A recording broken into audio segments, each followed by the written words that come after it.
Chapter 20. A Critical Night for Michael.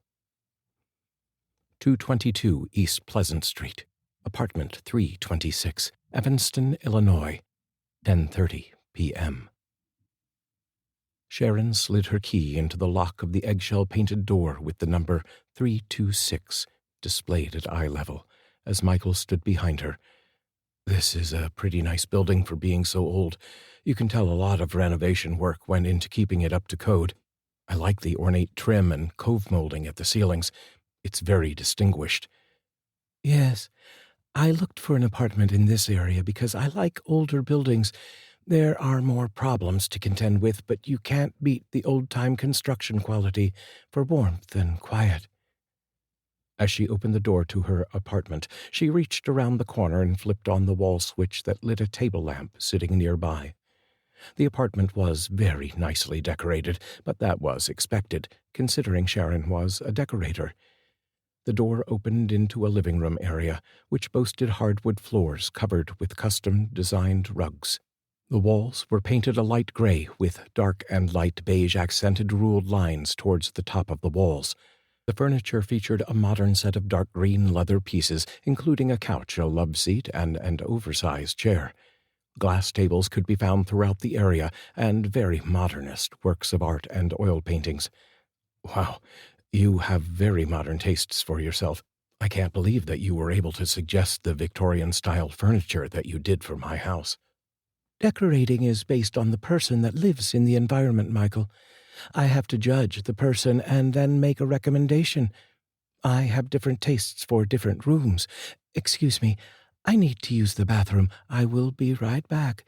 Make yourself at home." Michael sat down on the leather couch and looked around the room. Much of the art hanging on the walls was very expressive and featured nude subjects. He walked around the living room area, inspecting the different suitably displayed articles. Sharon peeked out of the bathroom, where Michael could hear water running. "I'm going to take a quick hot shower. I'm freezing. It won't take but a minute. There is coffee on the burner in the kitchen. Help yourself," she said, and ducked her head back inside. Michael walked toward the bathroom to ask where the extra car key was and noticed that the door was not entirely closed. He stopped and watched through the door opening as Sharon entered the shower. Michael could see Sharon's body image through the frosted shower doors as the steam rose out of the bathroom. He decided that he should just sit down on the couch and wait for Sharon to shower. Meanwhile, Sharon was in the shower, hoping that Michael would notice that she had purposely left the door slightly ajar. As the hot water streamed from the showerhead above and caressed her body, she prayed that Michael would slide the glass shower door open and join her in the shower, wrapping his arms around her and taking her right there. She waited for a few minutes, and then a few minutes more. She came to the realization that Michael was either gay, stupid, or just not interested in a naked woman taking a shower. She turned the water off and grabbed a towel. She dried off with the towel and brushed out her still dry hair. She reached for her robe and then stopped. She picked the towel back up and wrapped it around her body and tied it evenly with the top of her breasts. Michael was still sitting on the couch, reading a book on decorating designs he found under an end table, wearing nothing but the towel that barely covered her body. Sharon walked over to the couch and sat next to Michael, still engrossed in the book he was reading. "Well, I feel much better now. Sorry it took so long." "No problem. I was reading this book and—" He stopped and noticed that Sharon was clad only in a tiny towel. Where are the keys to the car?" Sharon leaned over Michael's lap and turned the lamp off. "The car will be fine tonight, Michael, but I could be better." Michael sat perfectly still as Sharon's hands rubbed against his legs. He reached to turn the lamp back on, but Sharon stopped his arm by grabbing his wrist. She took his hand, brought it to her mouth, and licked his fingers sensually. "I know we said we would just be friends, Michael, but people do have needs, sexual needs. It's just a night of sex. You don't have to marry me or even fall in love. I give you permission to use me as you desire. I don't expect anything in return. I just need to feel your body next to mine." "I don't think I can do this, Sharon. I don't believe that this is right." "What's wrong with two people sharing each other for the night, Michael? You're single. I'm single. You said that you do find me attractive. Don't I excite you?"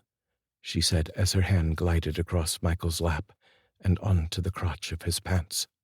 "Oh, well, I guess I do excite you, don't I? And just with a gentle touch. Wonder what might happen if I could add a little visual stimulation for your mind as well." With that, Sharon stood and untied the towel at her breasts. The towel fell away from her body, revealing her shapely and naked body. Michael remained perfectly still and tried to control his natural urges, but she reached for his hands and gently placed them on her hips. She sighed as she finally felt his touch. Putting her hands over Michael's, she slowly turned her body to the left while standing in place. He could now view her from every angle. As she completed a full turn, her hair flowed down the middle of her back and came to a point. Michael's eyes followed the arrow down her entire body. She was the most beautiful woman he had ever seen. He became extremely aroused as she moved his hands up from her hips, over her stomach, and onto her breasts. Michael took his hands away in a flurry and exclaimed, "I can't do this." Sharon said not a word. She methodically turned toward him and held his left hand. She tugged on his hand as she began to walk away, and he followed her lead. As he walked behind her, he watched her body as it moved with fluidity down the hall. As she opened the second door on the right, Michael followed her into a room filled with darkness. Michael couldn't see well enough to identify his surroundings.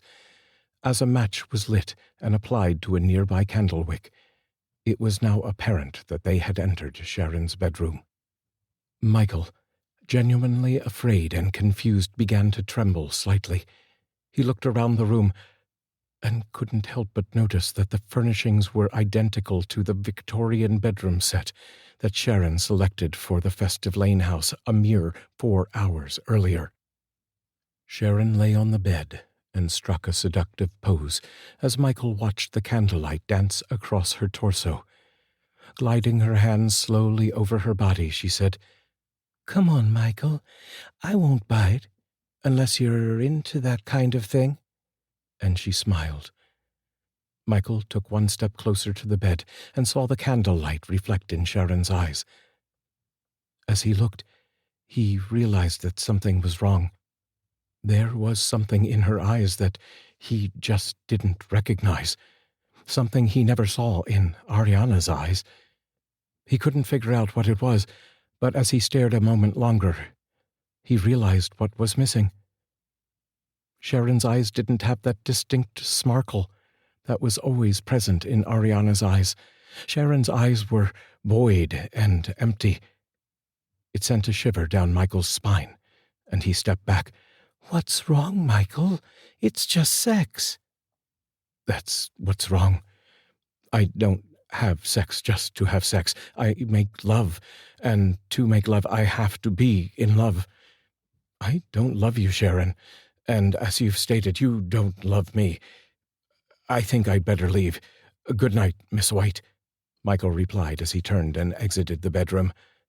"The spare set of keys is on the table near the front door. Thanks for your help, friend," Sharon remarked sarcastically. Michael took the keys from the end table near the door. "I'll call you when your car is ready. I'll have one of the guys come to pick you up. Night." He closed the door as he left the apartment. Sharon lay on her bed and cursed herself repeatedly. She leaned over the table next to the bed and turned on a lamp. She opened the drawer under the table and produced a small book.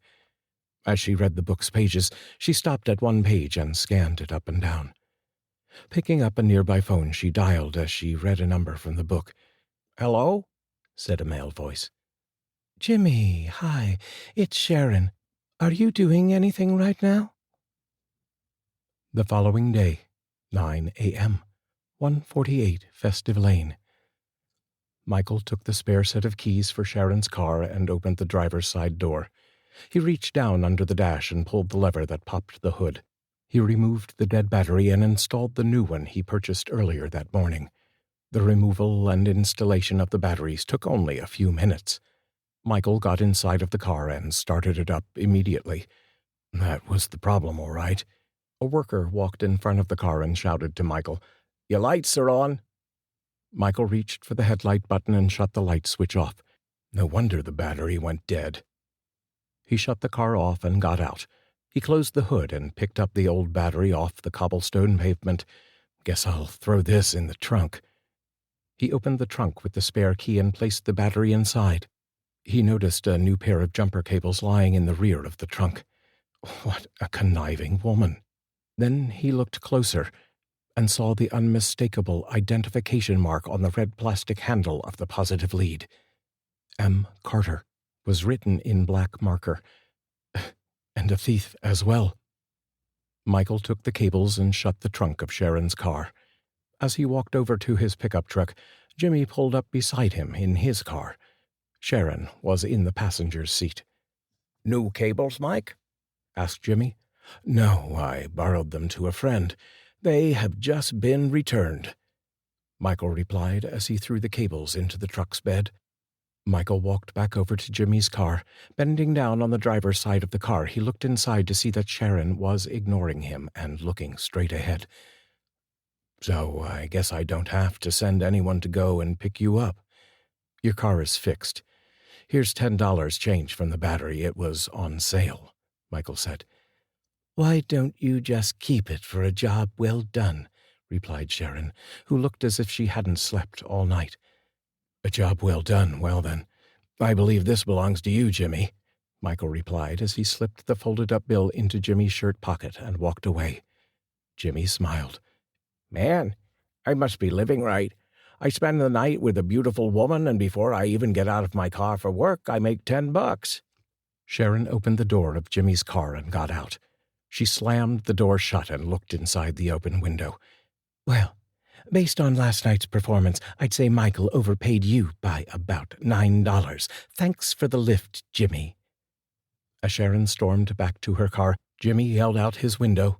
"Hey, $10 to drive your ass over here is better than cab fare. I'll take it." Sharon started her car and laid rubber as she pulled away from the curb. As her car drove out of sight, Michael walked over to Jimmy. "So, was she mad?" "Oh, big time. Here's your 10 back," he replied. "Thanks, Jimmy. Hey, thanks for calling me last night after she called you." "No problem. She was going crazy. She was so frustrated. It was hilarious. Guess we should have told her I'm gay, huh?" Jimmy replied as they both walked back to the house.